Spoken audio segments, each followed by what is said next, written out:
At Edward Jones, we believe rich isn't about having life all figured out. It's opening yourself to all the possibilities.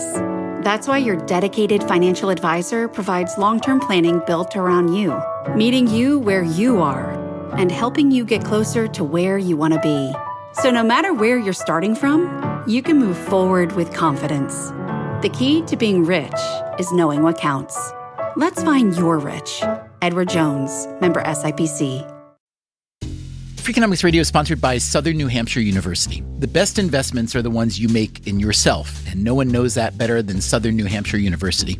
With more than 200 online degree programs, no set class times, and low online tuition, Southern New Hampshire University is built to fit your life today and set you up for success tomorrow. Education is an investment. Why not make it a smart one? Apply for free at snhu.edu/Freakonomics. Freakonomics Radio is sponsored by Amica. You know what they say, if you want to go fast, go alone. If you want to go far, go together. So go with Amica and get coverage from a mutual insurer that's built for their customers, one that looks after what's important to you together. Auto, home, life, and more, coverage that fits your unique needs. Amica helps you protect what matters most. Visit amica.com and get a quote today.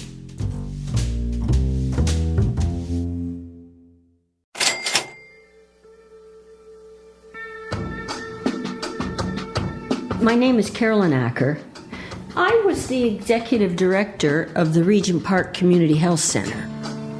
Regent Park in downtown Toronto is known for having one of Canada's oldest, biggest, and worst housing projects. So we're doing all this work. We're investing more and more dollars. When I went to Regent Park Community Health Center in 1992, the budget was about $2.8 million. By about 1996-97, the budget was close to $6 million. Instead of things improving, things were getting worse in terms of crime and murder and violence, this kind of thing. We were very distressed over what was happening to our young people, and we didn't really understand it. We were doing more and more, always investing more, and we weren't seeing an improvement. There were about 9 murders in Regent Park in 2000, which was the year before we started Pathways to Education. Pathways to Education was a voluntary program for high school kids in Regent Park. It wasn't an education program exactly. It was more like life support. The Pathways program, they say, has 4 pillars. Those are counseling, academic, social, and financial. That's Philip Oreopoulos. He's an economist at the University of Toronto with a particular interest in education. Over the years, Oreopoulos had heard about Pathways to Education, that it was something of a miracle cure for low-performing high schoolers. He wondered if that could possibly be true. Pathways to Education had a pro bono study done in the mid-2000s by a consulting firm. And the director that did the pro bono study was a member of the board of Pathways and came out with a report. I can feel your antenna as an empirical economist already going up, right? A nice report done by a consultant. This was Boston Consulting Group, I believe, right? It was Boston Consulting Group. And who are good and reputable, but still a pro bono report commissioned by someone who's also sitting on the board of the nonprofit that's running the thing. You might be a little bit skeptical, yes? Well, what was striking about the report was it suggested that before Pathways, the dropout rate was 56%, and very soon after Pathways was introduced, the dropout rate was 10%. So you had a 46 percentage point fall in the dropout rate, and the report was attributing it to the introduction of Pathways. And this type of magnitude and effect is virtually unheard of in the education literature. It's like the holy grail of programs that try to improve outcomes, especially among disadvantaged households. And if these results were true, we should try to figure out exactly how to replicate them across the country and in the U.S., because they're so large it would solve a lot of our problems. So on today's program, were the results true? If so, how did it happen? And most important, Where do the rest of us sign up?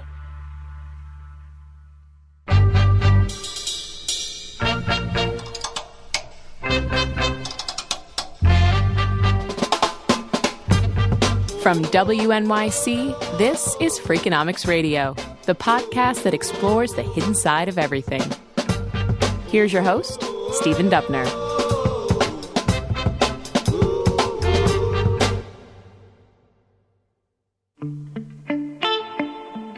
Carolyn Acker was running a community health center in a Toronto housing project.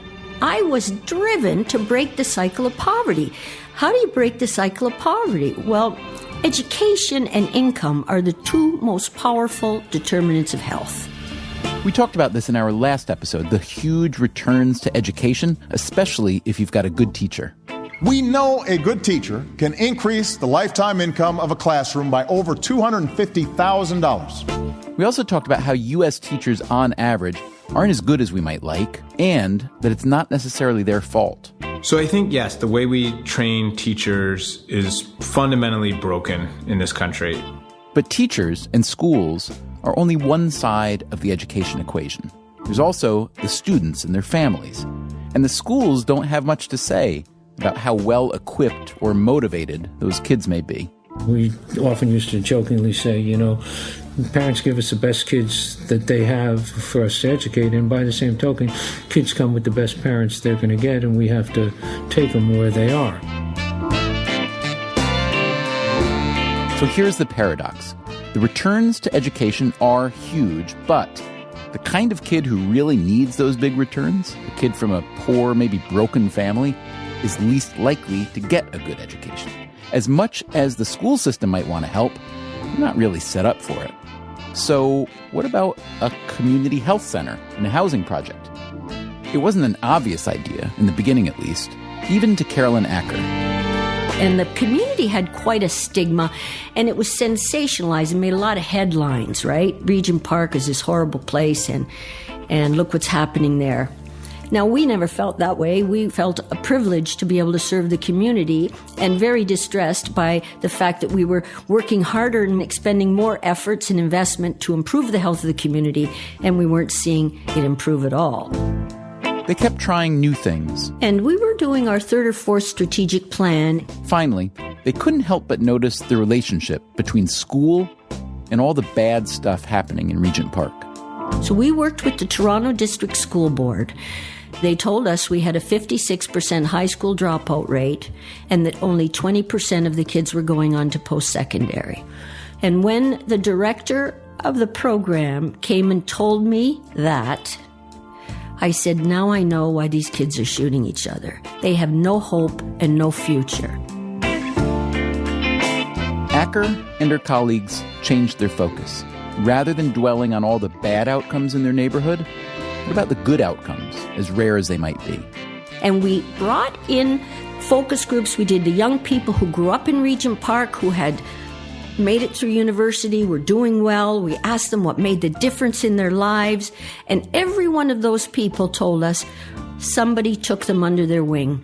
It was either a teacher, it was either a Parks and Recreation person, and they taught them and they helped them all the way. Now, this only happened to a handful of people spontaneously, but we were listening. Listening is exceptionally important. And we determined they lack academic support. There is absolutely no one they can go to for help with homework. They lack social capital. They have no networks whatsoever. They go from one house of poverty to another. There's no aunt or uncle who can help them get a job. So I was thinking, I have to make an old boys network here.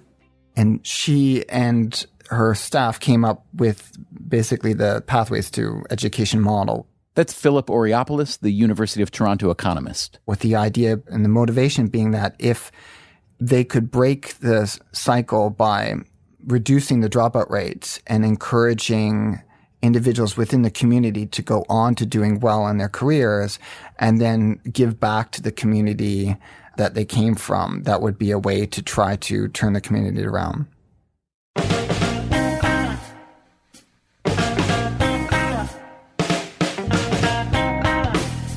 Pathways to Education would be a voluntary program funded primarily by the government and nonprofits. All you had to do to qualify was be a high school kid in the neighborhood and sign a contract along with a parent that you'll do everything you're supposed to do. In 2001, when Pathways began, 115 incoming freshmen signed up.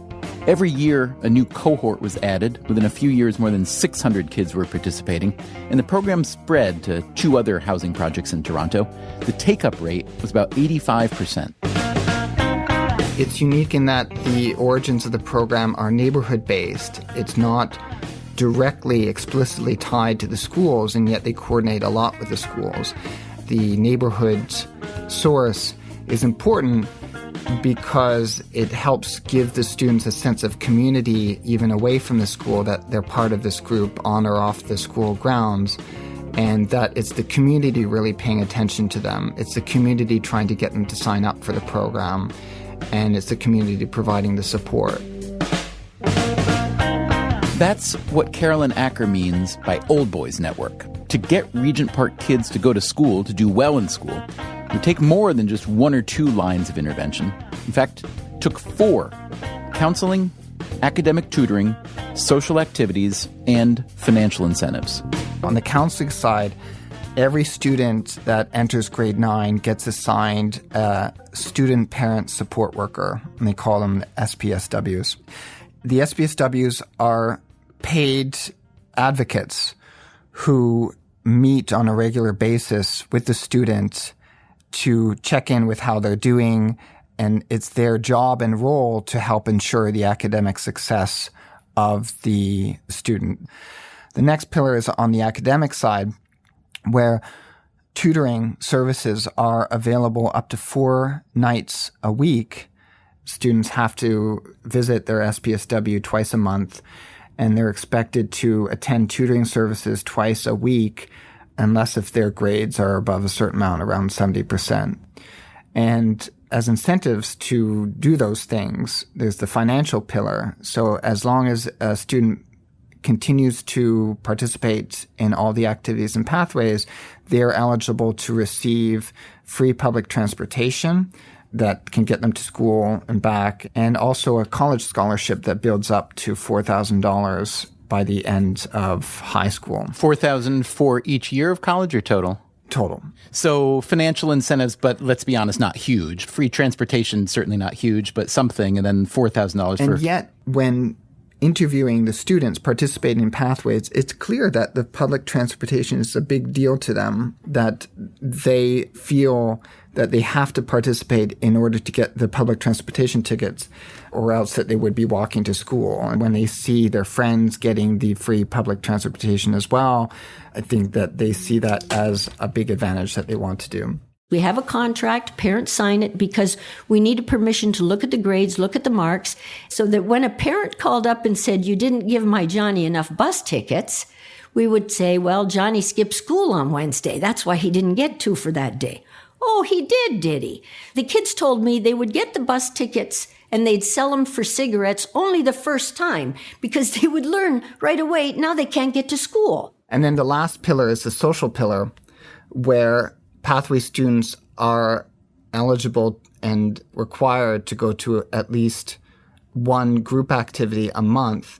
And these group activities are designed, 1, to keep them out of trouble and encourage them to hang out with also academically interested students, and 2, to have fun or even learn something along the way, develop a new hobby. And so the activities can range from a sporting event or bowling night.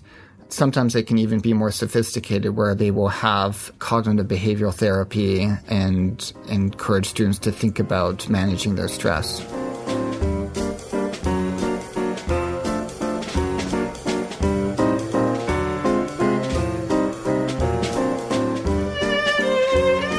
Coming up on Freakonomics Radio, we'll learn just how effective Pathways to Education was, and what we really want to know, of all those different interventions, which ones were doing the heavy lifting?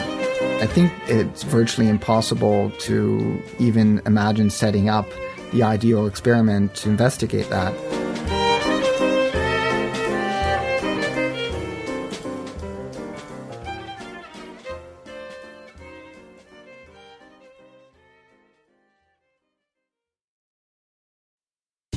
Freakonomics Radio is sponsored by Figure. Did you know that 40% of homeowners own their home outright? If that's you, don't let your equity sit idle. Tap it with a home equity line of credit. Figure, the #1 non-bank HELOC lender in the U.S., helps tap equity you've built in your home so you can do things like tackle a renovation or pay down debt. HELOC is a line of credit secured by your home. You can draw what you need, repay, and draw again. Figure offers a 100% online application. Get approved in 5 minutes and funding in as few as 5 days. It's faster than a bank loan and cheaper than a personal loan. Check your rate today without impacting your credit at figure.com/Freakonomics. This post is sponsored by Figure, NMLS ID 1717824. Figure is an equal housing lender. For more information about their licensing, visit nmlsconsumeraccess.org. Figure's HELOC is subject to credit approval and terms apply. Freakonomics Radio is sponsored by Everpure. Data is crucial to businesses, but managing it can create friction, risk, and manual work. Everpure transforms static data into a living system, intelligent, instantly accessible, secure, energy efficient, and ready to perform. Plus, there is zero downtime for upgrades and maintenance. Whether your data is in the cloud, on premises, or at the edge, Everpure makes data management so simple it feels like second nature. Tame your data chaos with Everpure. Visit everpuredata.com to learn more. Freakonomics Radio is sponsored by Southern Company. The world and its energy needs are always changing. Southern Company's commitment to meeting this demand stays the same. That's because Southern Company believes energy is more than a utility, it's what powers possibilities. So they are looking ahead and investing $80 billion in infrastructure upgrades and are committed to fueling growth in ways that benefit all customers so that reliable and affordable energy is accessible for generations to come. Go to southerncompany.com to learn more. Southern Company, building the future of energy.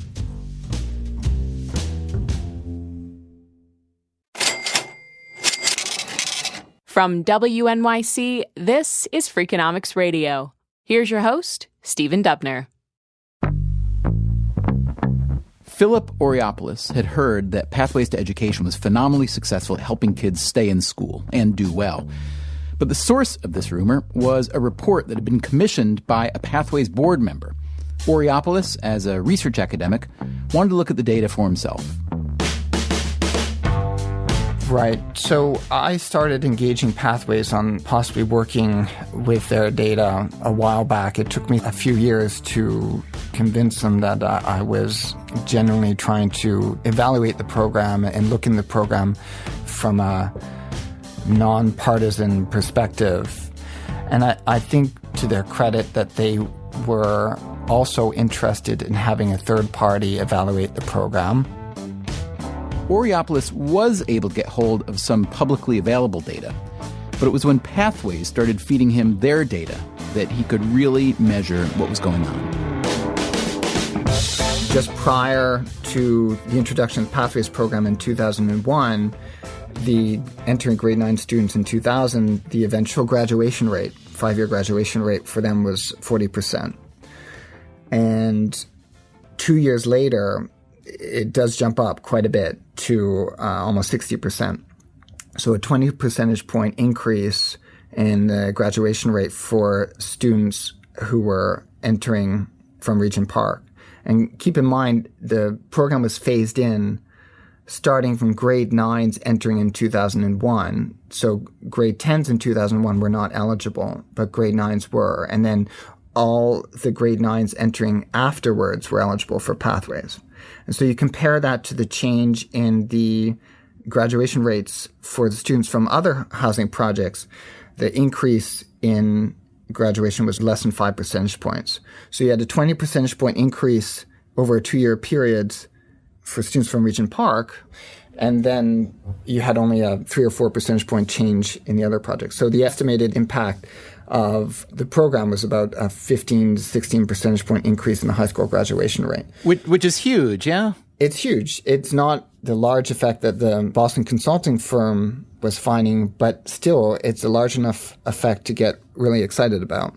So not only do I find large increases in high school graduation, but also about a 20 percentage point increase in college going as well. So one would think that educators and politicians around the world are looking at this as a beacon of light and saying, hey, let's replicate, or adjust to our own needs. Is that the case or no? Well, sometimes I describe the Pathways program to people outside of Canada as the Harlem Children's Zone of Canada. We have this interesting program that's relatively young that people are becoming more aware of, that seems to be successful, at least in the settings that have been so far examined.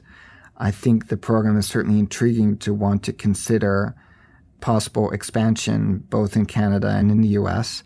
I think overall, there is some effort to try to disentangle what parts of the program or what are the key ingredients that are really driving these positive impacts, and taking from that knowledge ways to expand the program.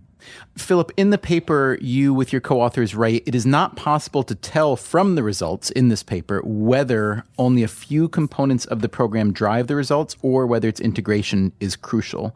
So can you talk to me about that for a minute, why you can't tell which of these different interventions are the ones that are moving the needle, and which of these perhaps you suspect are driving the gains? Because the analysis simply looks at what happens to these graduation rates or college-going rates before and after the program compared to some comparison groups, the main estimated effects are on the overall impact of the program, what happened when the program was introduced. But of course, that doesn't really say, even with these large impacts, what's driving that, whether it's just one component or one pillar of the program, or whether it's really important that all the services are provided at the same time. I think it's virtually impossible to even imagine setting up the ideal experiment to investigate that. The title of my paper is An Integrated Approach for Helping Disadvantaged Youth. Integrated because I think it may well be that a student who goes to see his SPSW gets advised to make sure that they're going to tutoring. And while they're going to tutoring, they meet some friends or students, and then they get encouraged to go to the group activity. And then they keep doing this because they want the incentive. So everything is sort of working together to help ensure the participation. Philip, you write that the cost of this program is nearly $5,000 per student per year. This, of course, is on top of the costs already going to the public school through taxes and so on. And that doesn't include pro bono tutoring and so on. So in some places, $5,000 a year on top of all those other things that are not counted in a dollar fashion here, that buys a kid a good private school education. So considering the cost of this program per head, what can you tell us about overall ROI? So you've said that you found that Pathways to Education really increases high school completion and post-secondary enrollment a lot. But as large as those gains seem, first of all, it's relatively expensive. And second of all, it's still barely half of these kids are finishing high school even so, and or going to college. If the impact that we're finding from Pathways is really correct in terms of a 15 percentage point increase in the high school graduation rate, a 20 percentage point increase in the college-going rate, if these translate to higher earnings, say 10% a year or 15% a year, and possible non-pecuniary benefits as well, better health, lower crime rates, more social participation, these benefits are huge because they're added up over a lifetime, whereas the cost of Pathways is, only for a 4-year, 5-year period. The potential impact from, just a small increase in the rate of return from these would lead to an increase in lifetime wealth that is likely to be quite substantially more than the $20,000 total cost of the program. And in fact, with some back-of-the-envelope estimates, I find that the tax revenue alone from the higher earnings is enough to cover the present value of the program.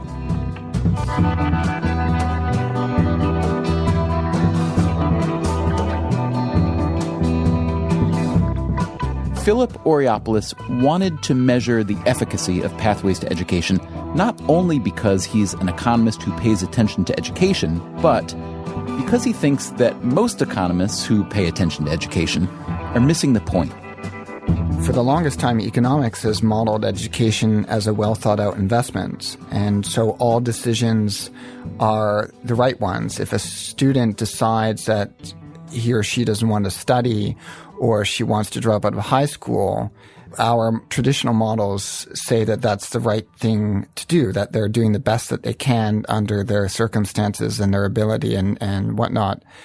And more recently, economics has started incorporating elements of psychology and sociology and neuroscience to recognize that we don't always get it right when thinking about long-term investment decisions, especially when it has to do with ourselves and these kind of things. In one of your papers, you make the point that young people, while needing education to do well later, are kind of the worst candidates for understanding how much they need education to do well later. And you open with a quote from Aristotle, which I'd never read, which I love.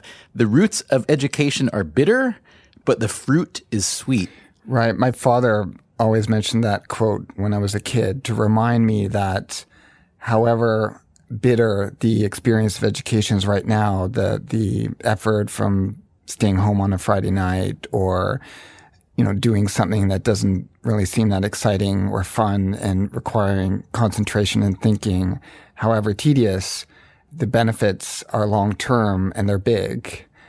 And the difficulty making these types of decisions is especially true for children and adolescents whose brains are just not even developed at that point, when the cortex and the parts of the brain that are really focused on trying to imagine the future and think about the consequences are taking many years to develop. Is this, do you think, a problem that we're only starting to realize now? Or is this something, look, Aristotle knew it. Did we forget it for a few thousand years and we're just getting back to it? Or is it something that you think education folks and ed reform people have known all along? I think we're starting to pay more attention to the possibility that a more behavioral model might be a better way of describing how individuals are making schooling decisions. And that opens up to a lot of possibilities for policies. So on the one hand, students may not be getting it always right. That's not to say that they always get it wrong. But on the other hand, there's room with this knowledge to come in and think about alternative ways to help them that we haven't thought about before.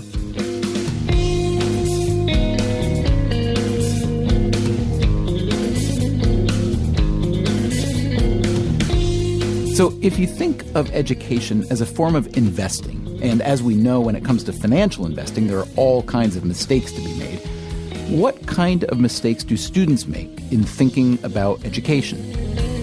I guess I boil it down to 4 points. One is students are often too focused on the present. They de-emphasize the future, or they don't think about it as much as they should. The second is that students tend to over-rely on routine, just keep doing what they've been doing and not realizing maybe other routines might be better for them. 3 is that students sometimes think too much about negative identities. They focus on what they're not good at, or they might hang out with the wrong crowd and be influenced negatively in that way. And the 4th one is that mistakes are more likely in stressful situations or in situations where there's not enough information. Right. So when you talk about that integration and you talk about all the different components of it, there's the social worker that's attached to the student and the parents, there's the academic tutoring, there's the financial incentives, there's the group activities and the social pillar.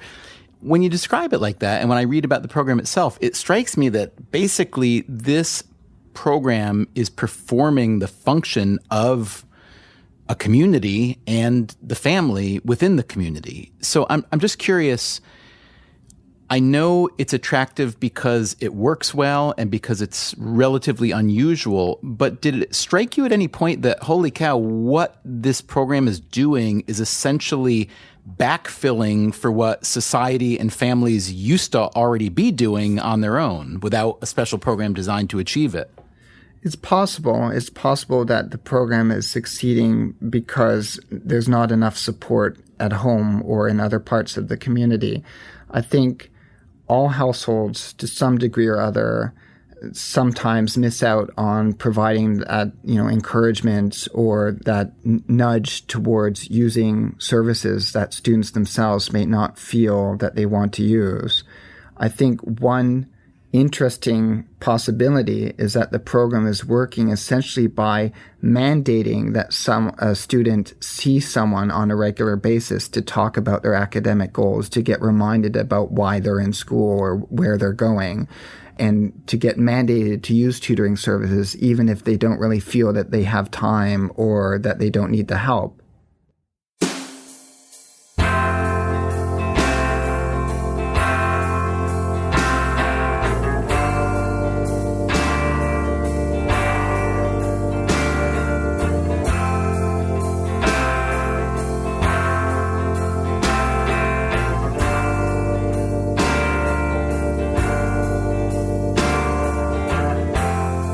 Carolyn Acker, who helped set up Pathways to Education, was instrumental in making the tutoring mandatory. And she's not even a behavioral economist. Nope. Her background was nursing. Maybe that's where she learned to listen so well. The kids actually told us to make tutoring mandatory. After our first year, which we called a pilot year, we brought in the youth. We did focus groups with the tutors and mentors. How do we improve this? And we asked the young people, how do we increase attendance at tutoring? And the naughtiest boys of all looked at us and said, you have to make it mandatory. So you see, the young people want structure, and they want to know that somebody's caring about them. We care if you skip school.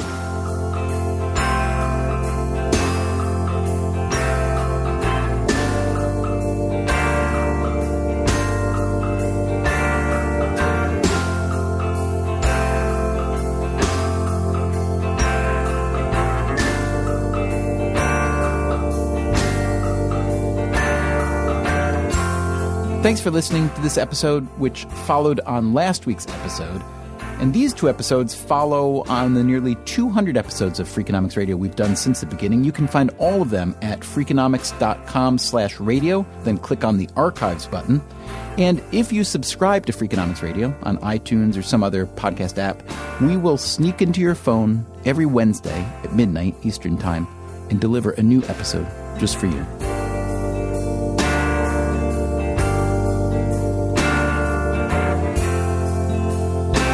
Freakonomics Radio is produced by WNYC and Dubner Productions. Our staff includes David Herman, Greg Rosalski, Caroline English, Susie Lechtenberg, and Chris Bannon, with help from Joel Werner.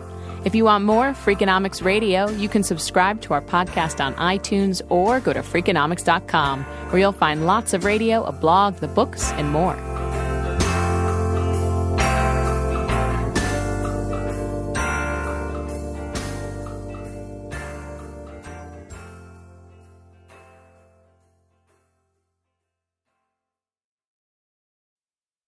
Freakonomics Radio is sponsored by Ozempic. Innovation happens through rethinking what's possible, and when it comes to GLP-1s, Ozempic pill does just that.